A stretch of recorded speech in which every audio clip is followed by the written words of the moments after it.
Olá, Laércio Comar, 25 de julho de 2025, fazendo aquele resumo, aquele comentário do que foi notícia. E vai rapidinho. Essa semana do que nós vamos falar. Já te adianto aqui, tá? O e-commerce está patinando, vamos falar disso. A exportação crescendo, tem mais dinheiro para ser injetado na economia, inflação está em queda, mas só para pobre. Você é pobre ou é rico? E tem uma sequência de notícias indicando um futuro não muito legal. Mas vamos a elas. E-commerce patinando não é de agora. Há bastante tempo eu venho comentando já, você que acompanha os vídeos, que o e-commerce cresce, mas ele cresce num ritmo menor do que a loja física. Então você recebe sempre aquelas notícias, aquela manchete dizendo: o e-commerce cresceu, a venda pela internet teve aumento em relação ao ano passado. Quando você vai ver o valor total ou a venda do varejo físico, o varejo físico teve um desempenho superior. Ou seja, o ritmo do e-commerce dominar o varejo físico não está ocorrendo, tá? Qual notícia que dá conta disso dessa vez? Índice do varejo, esse material aqui, o link para essa matéria inteira, é interessante, viu? Vai lá no finalzinho do vídeo, no card, aliás, você tem o link para acessar a página da Stone e baixar esse índice do varejo. Obrigado ao amigo que, inclusive, mandou essa dica para mim aqui. E nesse índice do varejo, a Stone levantando cartão, operadora de cartão, dizendo: olha, lá em junho, mês passado, a venda no varejo caiu 4,2%. Vendas caem em todo o varejo, 4,2%. Olhando a matéria lá dentro, ela me diz o seguinte: o comércio físico do mês passado, do mês anterior, né? Maio para junho, caiu 3,4% e o digital caiu 4,5%. Comparando com o ano passado, a venda do mesmo período, né, do junho do ano passado com junho desse ano, no físico caiu 4% e no digital 10%. Lógico, como o digital é uma participação muito menor do que do varejo total, né, é uma parcela menor, mesmo ele caindo 10 pontos, mexeu só 0,2 ali no total. Mas isso indica para nós que quando cresce, cresce menos, quando cai, cai mais. É estranho. Todos nós esperávamos que o e-commerce fosse dominar em todas as plataformas, em todas as vendas, no varejo como um todo. Não, não é o que está acontecendo. Não estou dizendo que não tenha venda, que não estou dizendo que seja pouco. Não, é bastante, tá? O dinheiro que circula aí é bastante. O que a gente tem que olhar com muito cuidado vai dominar e vai substituir as lojas físicas?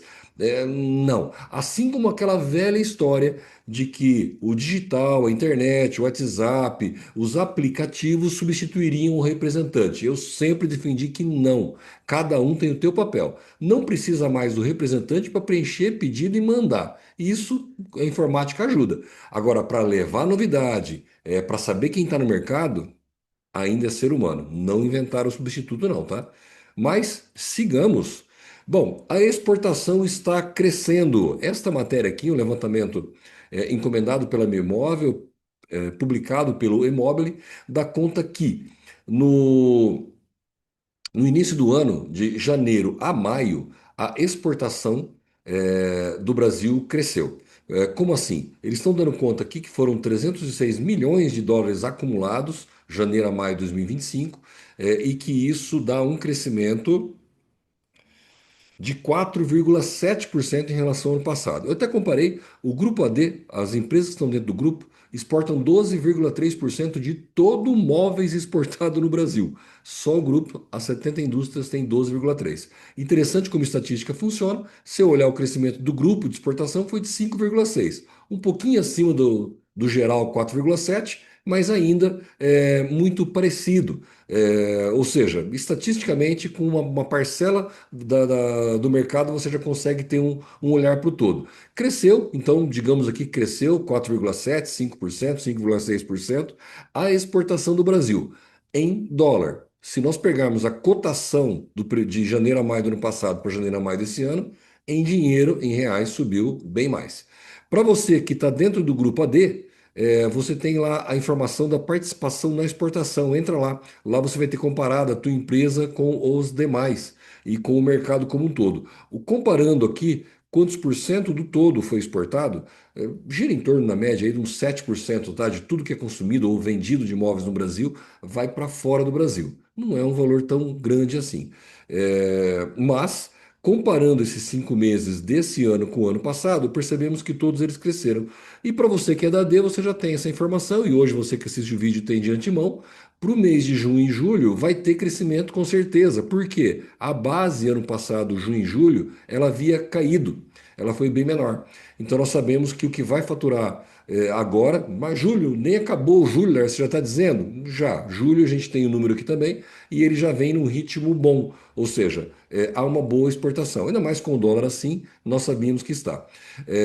Isso aqui também vale aí, a gente cabe ali um adendo, tá? Exportação não é para todo mundo igual. Metade das empresas, mais da metade das empresas que estão dentro do grupo AD, nem exportar exportam. E tem gente exportando quase todo o faturamento. É uma característica. Aqui dentro da plataforma você consegue ter essas informações. Se você ainda não tem essas informações, vive sem ter ou achando que os preços vão subir porque as indústrias malvadonas de imóveis estão exportando tudo. Não é bem assim. Se você não conhece, entre em contato com a D, está aqui o WhatsApp, está aqui o e-mail e pede uma apresentação. A gente apresenta como é, como funciona. Se você é uma indústria de imóveis, você não tem como ficar sem informação. Seguindo, mais dinheiro injetado na economia. Opa, aí é bom, né? Mais ou menos. Após o STF, governo estima arrecadar 8,4 bilhões com IOF no segundo semestre. Lércio, aí você ficou doido. Como assim? O governo está arrecadando mais com IOF? O que que isso tem a ver com injeção? É uma pena. Arrecadação. O governo foi lá, arrecadou 8,4, vai para o cofre dele, mas esse dinheiro não fica no cofre do governo. O que que ele está fazendo com essa grana? Com esse aumento de receita, o governo está descongelando 20 bilhões para gasto do orçamento. Não estou dizendo que isso é certo, tá, gente? Só estou dizendo que é dinheiro que está entrando. Lembra? Eu paro de olhar para política e vamos olhar o que interfere no nosso bolso, na nossa meta da nossa empresa. Vamos viver apesar da influência política e não dependendo da influência política. Na forma que der também, né? Porque não é fácil. Bom, o governo arrecadou essa grana a mais, ele abriu a torneira que estava fechada já há 2 meses e está distribuindo 20 bilhões de reais na economia. É, em emendas parlamentares. Ou seja, traduzindo isso, tá? Esses 20 bilhões, para você ter uma ideia de quanto é a arrecadação ou tudo que o brasileiro recebe por mês de renda, dá 400. 20 são 5% de um mês inteiro de arrecadação que o governo vai liberar em emendas. Essas emendas são é aquele negócio do escondido, orçamento secreto que era condenado. Agora ele é permitido e incentivado. Essa grana, esses 20 bilhões, vão ser liberados do caixa do governo federal para emendas parlamentares, para fazer projetos nas cidades pelo Brasil afora. Essa grana vai para as cidades. Lógico que ela acaba gerando. Se é para construir uma ponte, uma rua, se é para fazer uma escola, esse dinheiro vai lá. Lércio, mas vai ter um monte de desvio. Vai. Como sempre teve, em todos os governos teve também, tá? Mas de qualquer forma, o dinheiro circulou por lá. Ele vai para a economia, aquece a economia, faz com que circula. Vamos lá, aquele pedreiro que trabalhou construindo a escola, ele tem uma renda, tem uma opção de repente trabalhar com um salário melhor ou não. O cara que vendeu o tijolo, quem vai trabalhar naquela nova escola. Então gera emprego, gera renda, a coisa acelera. Ah, estou defendendo aumentar imposto para isso? Não, era só diminuir a despesa que o governo também conseguiria fazer isso. Mas é uma consequência. Cruzando que o dinheiro do IOF está tirando dinheiro da economia para ir para o caixa do governo para voltar para a economia. Tem lógica isso? Não, é uma circulação louca. Mas é dinheiro circulando, vamos aproveitar ela lá. Enquanto isso, do outro lado, a taxa de juros sobe, que é para frear o comércio. Loucura. De qualquer forma, estou passando a notícia porque a tendência é que entre esse dinheiro. Então, o mercado vai parar porque as pessoas estão endividadas. Dá-lhe dinheiro, dá-lhe o governo jogando dinheiro na economia. Até quando aguenta? Essa é outra história. Vamos acompanhar isso bem de pertinho. E a inflação está em queda, mas só para pobre. Então, se você é uma pessoa rica, a inflação não vai estar baixando, ela só vai estar para pobre. Mas tem como isso existir? Tem sim, tá? Vou traduzir essa matéria da Folha de São Paulo. A inflação começa a ceder para mais pobre e acelera para a faixa mais renda. De renda maior. É mais ou menos isso, tá? Quando você vai Vamos traduzir olho no olho aqui. Quando você vai calcular, quando é calculada a taxa de inflação, ela pega uma cesta de produtos e é dividido em classes sociais no Brasil.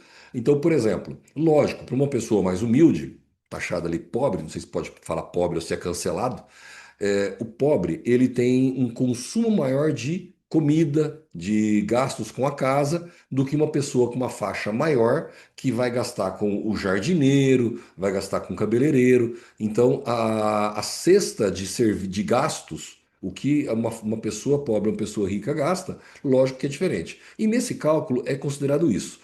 Então, por que que para mais pobre está diminuindo o ritmo de crescimento da inflação? Porque alimento, de novo, a agricultura, a pecuária tentando ajudar na conta aí, ela vem diminuindo os valores. São safras, são questões climáticas, então o preço do alimento está subindo num ritmo menor. Agora com a situação lá dos Estados Unidos, a tendência é até que caia no primeiro momento, tá? Depois disso, o pessoal começa a mudar a produção, diminuir a produção e sobe, volta a subir lá. Traduz isso também, né? Seguinte, tá sobrando um monte de suco de laranja que o governo, o produtor não vai conseguir exportar para os Estados Unidos. Bom, vai baixar o suco de laranja no Brasil? Lógico que vai. Ele vai ter que vender a preço de banana, olha o trocadilho, para poder vender. Mas ele não vai trabalhar de graça ou com prejuízo. Ele vai arrancar os laranjais e vai plantar outra coisa que dê dinheiro. Então, a princípio cai o preço e depois fica escasso. Daqui a pouco os Estados Unidos começam a importar de novo, sobe mais ainda aqui, tá? Mexeu na economia, ela vai mexer de uma forma geral. Voltando lá para a inflação, né? A gente não se perde tão fácil na linha de raciocínio. Então a inflação do alimento ela está um pouquinho mais no ritmo menor. Já para o mais rico, pesa os serviços um pouco mais do que o alimento por conta da renda dele melhor. E os serviços estão aumentando mais. Tá, então justo, então é real. A inflação da pessoa que tem um poder aquisitivo maior, ela vai subir mais do que aquele que pesa mais o alimento, o arroz e feijão básico. Mas tem um detalhe aí, tá? Se a inflação dos serviços está subindo, é porque os prestadores de serviços estão subindo os seus próprios preços. O cara que corta o cabelo, o cara que é jardineiro, o transporte, todos eles. E eles estão subindo porque eles são maldosos e gananciosos? Não, porque o custo de vida está subindo. E eles têm que repassar para eles poderem comprar ou continuar se mantendo na vida. Então, de qualquer forma, a inflação do serviço, que pesa muito no PIB brasileiro, significa tá ficando caro, tá pesando. Depois do serviço, isso vai acabar caindo no alimento da mesma forma. Ficou claro? Bom, e aí a conta daqui a pouquinho, da forma que eles colocaram essa notícia, eu já adianto para você como vai ser a distorção daqui para frente, tá? Se você reclamar da inflação, presta atenção. Se você reclamar da inflação daqui para frente, é porque você é rico. Se você é rico, você é malvadão. Sim, isso se chama discurso. Sim, é só ajustar o discurso, distorcer a realidade e está resolvido. E o que que é um rico e o que que é um pobre? Ficou na dúvida? Quanto você acha que é o salário, a renda de um rico? Vamos lá. Como é que o IPEA classificou esse negócio? O IPEA, isso segundo o Gemini aqui do Google, tá? Dá até medo de usar, mas eu uso sim. E vou falar agora, daqui a pouquinho, de inteligência artificial de novo. Segundo ele, a classificação do IPEA é assim: renda muito baixa é quem ganha abaixo de 2.200. Interessante porque nós temos um terço da população ganha o salário mínimo, que é de 1.500, um terço ganha dois salários mínimos, que é 3.000. Então, falar que o cara tem uma renda muito baixa, abaixo de 2.200, é praticamente dizer que metade do brasileiro tem uma renda muito baixa, não é baixa. A baixa vai de 2.200 a 3.300. Já fechou aqui, dois terços da população é baixa ou muito baixa. Média baixa, renda média. Classe média, esses dias eu mostrei um outro lugar que fala que classe média é acima de 3.000 reais. Pois bem, para o IPEA, classe média é de 5,5 a 11.000 reais. Se você tem uma renda acima de 5,5, você já é classe média. Tá, tem que pagar mais imposto, viu? Sim, até porque vai tentar isentar até 5.000. Agora, vamos lá para 22.000 reais. Se você tem 11.000, já é uma renda, uma classe média alta. Acima de 22.000 você é rico. Não vou falar. 22 mil realmente é uma bela de uma renda. Então, acima de 22, você é acima dos ricos. Lembra aquele, vamos voltar aqui, vou adivinhar o futuro de novo. Lembra a taxação dos super ricos? Mas isso aí só vai pegar, Lars, quem tem renda de 50 mil para cima, vá. Esse cara pode pagar. Eu ouvi isso. Então, 50. O rico está em 22. É só não corrigir a tabela que daqui a pouco você, classe média, está pagando a taxa, imposto, por ser super rico. A coisa vai complicando. Vamos falar de coisa boa. Puta, vamos falar de coisa boa, parece sequência para um futuro ruim. Três notícias para você, para a gente já fechar o vídeo da semana. Eu prometi que ia ser curtinho. Jovens neném, geração Z ainda enfrenta desafio para trabalhar e estudar. Dado mostra avanço. O que que é isso? Lembra do neném? Chama atenção aqui, tá? 15 a 29 anos. 29 anos, chamar de jovem é complicado. Eu conheci uma amiga, uma pessoa há muito tempo atrás, que aos 32 anos ela já era avó, filha aos 16, avó aos 32. Estamos chamando de 29 anos o jovem. E nem como? Ele não estuda e não trabalha. Então ele não é um jovem estudante buscando futuro e ele não é um trabalhador. 15 anos, ao menos devia estar na escola. Não, nem isso tá. Aos 29, tinha que estar trabalhando. Não, também não tá. É um negócio meio esquisito. Mas notícia boa, por um lado, tá? Está diminuindo. Em 2019 eram 19,8% dessa forma, deu uma caidinha, chegamos aqui aos 18,5 pontos percentuais, 18% agora. Tá bom, deu uma diminuidinha, mas é assustador, né? Estamos falando que para cada cinco jovens de 15 a 29 anos, um nem estuda e nem trabalha. Ele simplesmente não produz nada. Ah, é desemprego? Não. Me desculpa. Desemprego não é. Um jovem de 15 a 29 anos que for procurar emprego, eu duvido que ele não arruma da forma que está. Não vamos falar mais nada disso. Só que daí isso casa com essa outra notícia, tá? Uso de IA reduz o aprendizado e pensamento crítico. Estou pensando coisa que saiu lá no Pânico. Como assim? Eu mostrei agora há pouco eu utilizando IA. Você utiliza IA também?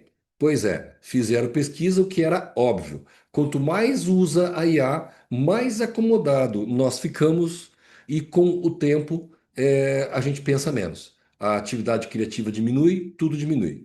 E a IA vai tomando realmente corpo, porque a gente não tem que parar para pensar, a resposta vem pronta. Você não tem que lembrar e decorar. A resposta está na ponta da sua mão com o celular. É mais ou menos um comparativo que eu vi também do GPS. Sim, depois que inventaram o GPS, você não precisa mais lembrar do mapa nem onde você está. Eu sou exemplo disso. Viajei muito usando o mapinha, o guia quatro rodas ali, olhando, pedindo informação. Hoje eu coloco tudo no GPS, estou andando com o GPS, e daí? E daí que eu não sei chegar em lugar nenhum se não for com ele. É uma pena. O IA vai fazer isso com a gente. Lars, você é contra a IA? Uma empresa, a AD é uma empresa de tecnologia. Sim, não sou contra a IA. Nós vamos seguir, eu acho que ela vai crescer muito, tem campo para melhorar muito. O problema é que nós, seres humanos, vamos perder para ela no futuro. É uma pena.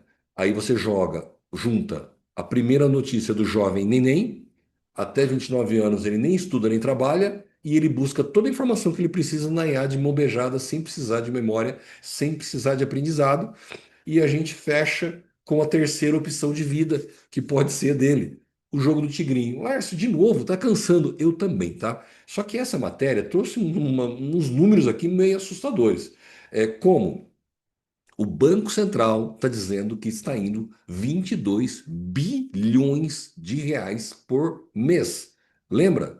O governo arrecadou com o IOF 8 bilhões, vai liberar 20 de emendas, 2 meses fechado vai liberar 20. Só o Tigrinho tira da renda dos brasileiros por mês 22 bilhões. Gente, passou de 5%, o que vai só pro jogo do Tigrinho. Aqui ele está colocando situações assim, ó, mantendo o ritmo, o ano fechará em 270 bilhões. É 84% de tudo que o varejo vende no Brasil. Todo varejo. Todo varejo vende, 84% vai só pro Tigrinho. É uma competição muito ridícula. De 29% dos entrevistados, pela Datafolha FGV, admite destinar parte do dinheiro reservado ao fim de semana para aposta. É quase um terço da grana fim de semana a gente sai com a família, a gente vai passear, vou tomar cerveja com os amigos, vou para festa, vou para balada, vou fazer um churrasco em casa. Não, um terço disso é para o jogo do Tigrinho. Tigrinho ou as outras bets. 18% disseram reduziu a compra de carne ou almoço fora para manter a banca. Imagina comprar móveis. Entre os que ganham até 2 salários mínimos, gente humilde, o gasto médio declarado na plataforma R$ 87 por mês. Então, aqueles pobres que estão lá na classificação de pobre, que a inflação diminuiu, e que você, que logo será um super rico com 10 mil de salário, e vai ter que ajudar a bancar o cara está gastando 87 no Tigrinho. Praticamente o preço de uma grelha simples para 4 pessoas. Gente, me ajuda e escreva aqui nos comentários do vídeo, tá? O que que é uma grelha simples para 4 pessoas? Só se isso for alguma coisa de idioma local. Não sei que conta é essa, uma grelha simples para 4 pessoas. Por que que eu juntei as 3 informações? Tá aí os links de todas as matérias para você pesquisar lá. Porque eu juntei. Imagina, você tem uma geração, muita dessa geração não fazendo nada com a IA, entregando tudo de mão beijada e a renda que ele tem, que deve ter vindo de outro, porque não tem renda nenhuma, alguém deu mesada para ele vai gastar no Tigrinho, se é que quem está dando a renda não vai acabar com tudo. Gente do céu, hein? Vem logo o meteoro, Deus o livre. Muito obrigado por estar junto. Compartilhe esse vídeo com seus amigos, nos grupos. É assim que a gente vem crescendo. Continue mandando vídeo para mim, ajuda pra caramba de coração, tá? Mandando o material que vocês têm. Nossa, o vídeo está saindo bem legal em cima disso. E nos vemos na semana que vem, se Deus quiser. E há de querer.